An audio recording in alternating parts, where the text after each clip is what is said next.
You are a slave, Neo. Like everyone else, you were born into bondage, born into a prison that you cannot smell or taste or touch.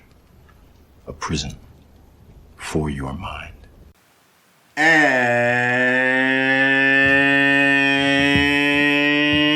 welcome back to Coaching with the Bible, Passover edition. This is episode 134, season 3, episode 25. Portion of the week is the portion known as Tzav in Hebrew. It's the second portion in the book of Leviticus, the third book of the 5 books of Moses. And I hope you are having a stellar week. If you're a Met fan, then yesterday was a good day. But let's be honest, they do this to us every year. So at least let's bask in the glory and the joy of yesterday, knowing that who knows what's going to happen next. But with the holiday of Passover just a few days away, there's a lot on the mind, a lot on the plate, a lot to think about, a lot to talk about. And we're going to talk about that quote that we opened with. That's a quote from the original Matrix movie. It's a speech delivered by Morpheus, played by Lawrence Fishburne, to Neo, played by Keanu Reeves. And it's one of the key moments in that film, and it's the subject of the week, which is slavery. Slavery as a subject is difficult to talk about, mainly because I don't think anyone in the audience who listens to the podcast has ever actually experienced slavery. Physical slavery. We do our best to recount the story and tell the story, read the verses, the commentaries, the texts for the Passover Seder. We do our best to even reenact to a degree that we can. But it's hard to get into that space of actual slavery. There's a great book that I have about the Seder itself. It's called Creating Lively Passover Seders. Yes, it's a very large book, it happens to be. And it goes chapter by chapter, different things that people can do to enhance and to increase the quality and value of the experience of their Seder. And one of the sections is about how to talk about slavery. And he goes through a couple of ideas, reading out some, diaries and writings of people who were slaves in the United States, recounting their stories. That's sort of more contemporary, but it's hard to get there. Perhaps we could choose some of the modern forms of slavery that still exist. Now, there is still slavery in the world. It's not eradicated. I actually met a man a number of years ago named Charles Jacobs. I don't know if any of you know him, but Charles Jacobs, in fact, had actually freed slaves in Africa. He's a gentleman from the Boston area. He had heard about this situation, and he went to Africa and he freed slaves, thousands of them. It's fascinating to hear it from him. But if we talked in the space of something like human trafficking, child labor, actual slaves, like I just mentioned, then at least there's a sense in the modern world about what a little bit of a taste of that slavery is. But the truth is, the slavery that I wanted to focus in on, and the slavery that I wanted to speak of specifically today here with you, Coaching with the Bible, Passover edition, chapter 3, is what's called the slavery of the mind. Because it is possible that a person is, say, physically free, but mentally they're still enslaved. There's a psychological slavery that's going on in their mind. And it's something that I think acutely we all, on some level, suffer from. We'll get into it in just a couple of moments, but let's step back for just a second and talk about Egypt and slavery. Egypt was the epitome of the slave culture in the day. Slaves from their own people and slaves from other nations who were either captured in war, whatever it was, bought. And obviously being a slave was not an easy life. The Midrashic literature talks about the idea that no one ever escaped from Egypt. That Egypt was closed and closed upon itself, that it was impossible for a person to get out. And then when it is that we actually talk about the slavery that took place in Egypt and we recount the experience, not, as I mentioned before, not as history, but as memory, and we retell the story, we relive the story, we behave in a manner in which it was us who left Egypt, as we say in the actual Haggadah text on the night of the Seder, at the table on Passover. We're all obligated as if we were the ones who left Egypt. We do get specific. The 4 languages of redemption do distinguish between different aspects of what it was that God freed the people of Israel from. So the first one is that God took us out of the bondage, being under the thumb, let's say, of the Egyptians. The second one, God rescued us from the work. Those are 2 different aspects of effectively the same ultimate process going on. It goes on. And so what we have to appreciate, though, is that the Egypt of the mind, which is the term I think we could think about, which is different than the physical slavery that the people of Israel experienced, the mental, psychological, emotional slavery went with them into the desert. It didn't leave when they left Egypt. It stayed with them. In a beautiful Haggadic commentary that I came across this year, I'm not sure if it's from this year or from prior years, a rabbi by the name of Rabbi Chagai London wrote a commentary on a sort of a different plane with respect to the text that goes on at the Seder on Passover night. And it's about the soul. It's about the human spirit, the person yearning for freedom from the slavery of, on some level, the physical world, but more, specifically, but the slavery of the mind.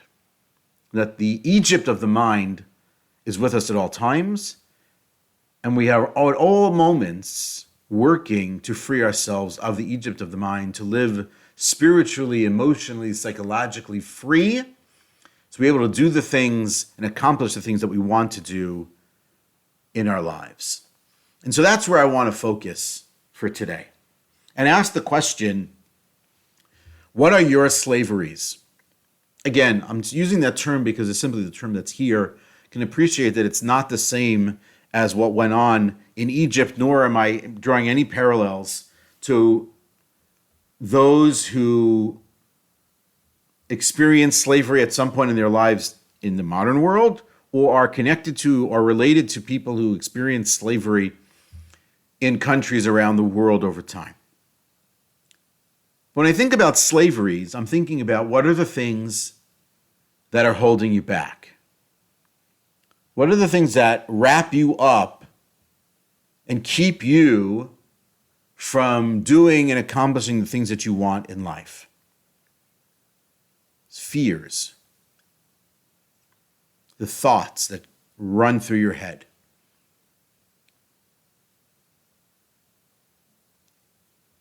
Is it addiction, which is well beyond the scope of this podcast? But are there some level of fears that you have, that you've convinced yourself of, and that hold you back? Is there past history in your life that's holding you back from accomplishing the things that you want to accomplish in life, in the world? And so when it is that a person is suffering from slavery of the mind, they are not necessarily in control of their thoughts. It could be a person who's not necessarily in control of their own belief system.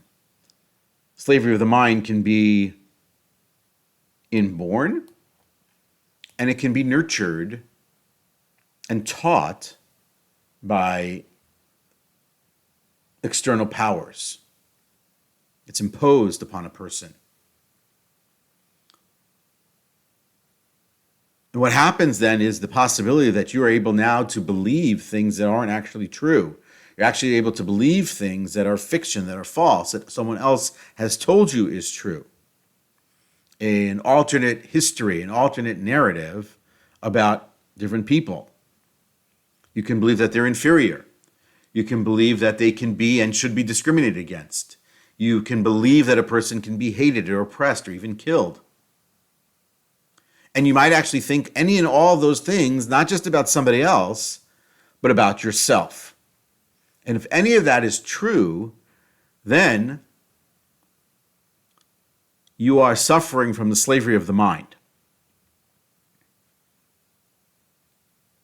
And it's debilitating. Because effectively, you're not able to get to where you want to be in life. You're not able to experience the things that you want to experience in life.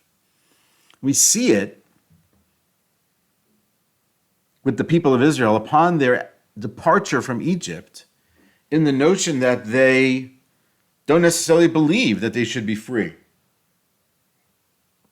Believe at certain moments that they should go back to Egypt, rather that they die there than die in the desert.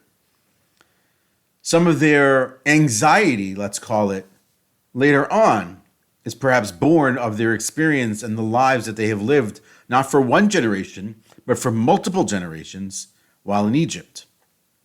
So that when they are now freed, and now obviously living in a desert, that goes with them. It's with them for many, many years. It takes an entire generation of people to no longer be alive for the people ultimately to be able to go in to the land of Israel. And so we have to appreciate that this is part of the story, and this is part of their experience, and it's part of our experience. If you're part of a people that has been kicked out of lands all over the place throughout history, throughout the world, for a whole host of reasons, and for some more obvious and more famous reasons, you can build in to your own life and experience some sort of slavery, stricture, limits. In some cases, yes, they are subject potentially to punishment by powers that be in those places. But in other places, when a person is free, some of that goes with them, and they're still able to experience it, feel it, or becomes the subject of dispute. And so you can read in books about the experience of first-generation individuals in free countries. So people coming to America, having been oppressed all over the world, and the mindset and the limiting beliefs, which we'll talk about more in just a moment, that exist for the generation of the immigrant, and the differences that exist in the mind and the mindset of the first generation of the new land, of the free country. How they experience it, how they live it, how they think about it, how they go forward into the future with it. And so slavery of the mind, as Morpheus talks about, is a real thing. Not the Matrix, but the actual thing. And so we have to sort of begin to appreciate what exactly this means. How does this actually exist in our own lives? And then how do we work around it or through it to get to where we really want to be, to sort of be in that redemptive state? And obviously, if this week we're talking about slavery, next week we're going to talk about freedom. But let's go in there a little bit. Let's talk about what that means with respect to an individual and their mindset, their slavery mindset, and what they believe. And so the first thing is self-imposed limitations. A person, they may believe that they're not good enough, or that they're not particularly smart enough, or they don't have the skill to excel in a certain part of life. And so they may avoid those opportunities entirely to either to learn or to improve in that area. So it's a self-imposed limit. I won't go there because I'm not good enough.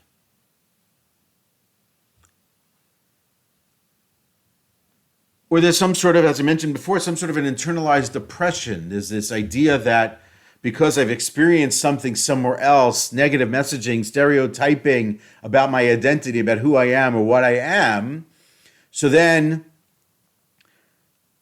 I don't move into certain employment opportunities, certain things that come my way because I have this internalized oppression mentality that's part of my culture, that may actually be part of the larger culture, but it's something that I'm imposing into the situation because of what I'm feeling internally. So let's say it's a certain part of the culture that avoids high tech, they avoid mathematics, they avoid sciences because people like us don't do that. We don't go into jobs and studies of that nature. Why? Because we never did. The third version here, in terms of how people do this to themselves, is sort of a learned helplessness.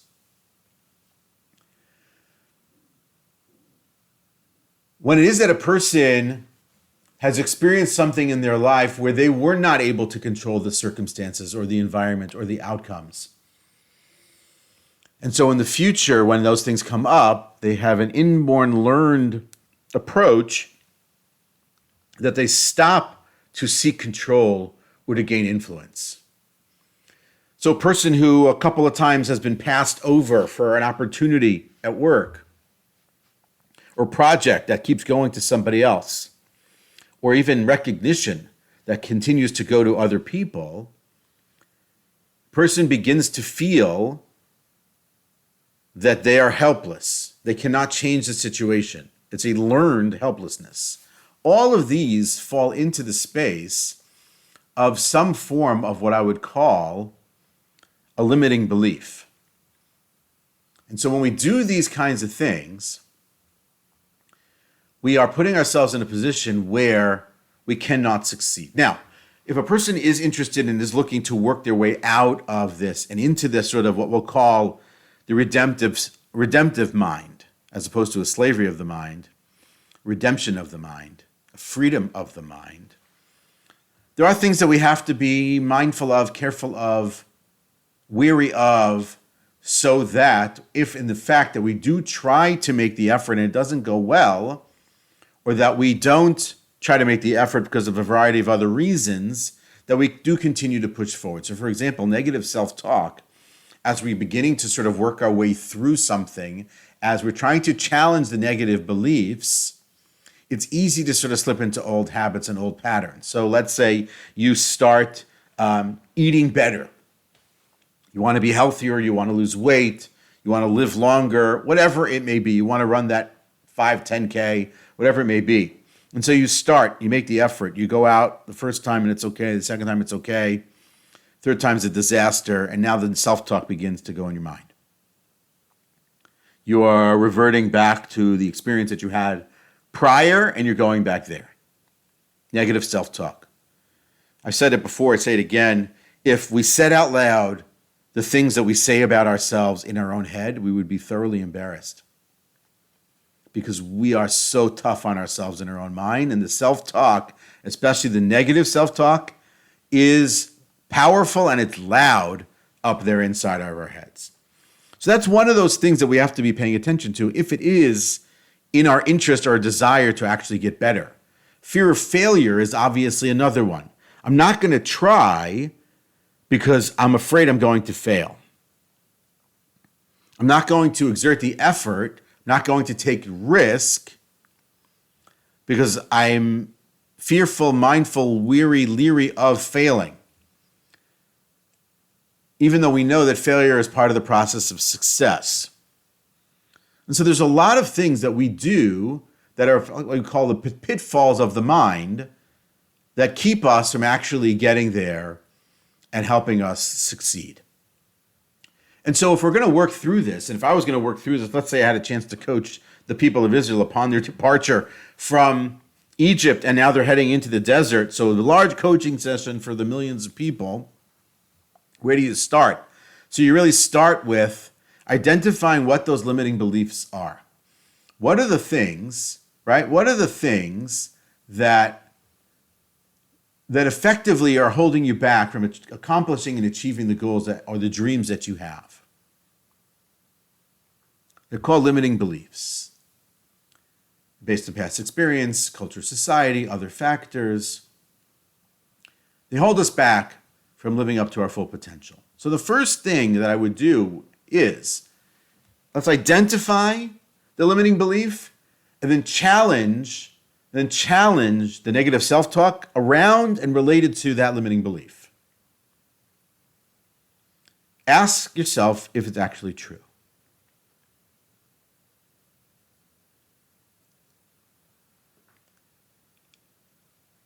And then when you think about it, it is true. Is it true now? Or is it true then? So 25 years ago, that was true. 5 years ago, that might have been true. Is it true now? Is it factual and actual now? When you begin to appreciate that negative self-talk or the things that were going on back then aren't the case now, you begin to change. You begin to see things differently. But it takes the appreciation of the idea that this is a limiting belief. This is what's holding us back. This is what's the slavery of my mind. And this is keeping me from freedom. Harriet Tubman is quoted to have said, I freed 1,000 slaves. I could have freed 1,000 more if only they knew they were slaves. People don't necessarily appreciate or realize the slavery that they are suffering, the mental slavery that they're going through. So another quote that actually had no author, is unknown. Mental slavery is the worst form of slavery. It gives you the illusion of freedom, makes you trust, love, and defend your oppressor while making an enemy of those who are trying to free you or open your eyes. These are all the case with respect to what's going on in mental slavery. So the first thing here is identifying the limiting belief, challenging it for its veracity and its truth in actuality now. And then I would start to work on setting realistic goals. Realistic, achievable, small step goals on a consistent basis. So I would identify, okay, this is the limiting belief, but this is where I really want to be. So I know that belief is there. Let's hold that on the side. Keep that in mind, because we're going to come back to it if and when it is that we fail forward. We're going to come back to that limiting belief. We're going to remind ourselves of it even as we're working through it. So the first thing there is, that's the limiting belief. That's the negative self-talk. That's what's going on in my head. Then I'm going to be really kind to myself. Self-care, compassion. I'm going to do things that make me feel good. Then I'm going to set these realistic and achievable goals that are right in line with what it is that I want to do. I'm going to also outline the pitfalls, the things I have to pay attention to that might hold me back from accomplishing that goal. Put that down also. So I have the goal I want. I have let's say the achievable action steps that I want to take to get to the goal. I have the potential stumbling blocks written down next to it. And I'm now taking small, consistent action. I'm not trying to bite all of it off.